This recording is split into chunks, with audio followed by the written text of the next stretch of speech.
ஒரு வீட்டில் ஏன் குழந்தை பிறப்பதற்கு தாமதமாகிறது தெரியுமா?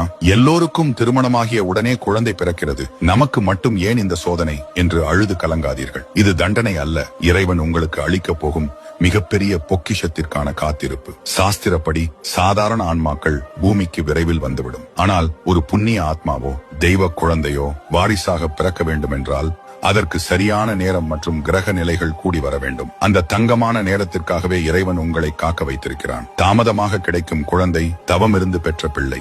வைரம் எப்படி பூமிக்கு அடியில் வெகு காலம் அழுத்தப்பட்ட பிறகே கிடைக்குமோ அப்படித்தான் உங்கள் குழந்தையும். இப்போது நீங்கள் படும் வேதனை, அவமானம் எல்லாம் உங்கள் கர்ம வினைகளை கரைத்து பிறக்கப் போகும் குழந்தைக்கு ஒரு ராஜ வாழ்க்கையை அமைத்துக் கொடுப்பதற்காகத்தான். எனவே கலங்காதீர்கள், உங்கள் மடி விரைவில் கணக்கப் போகிறது.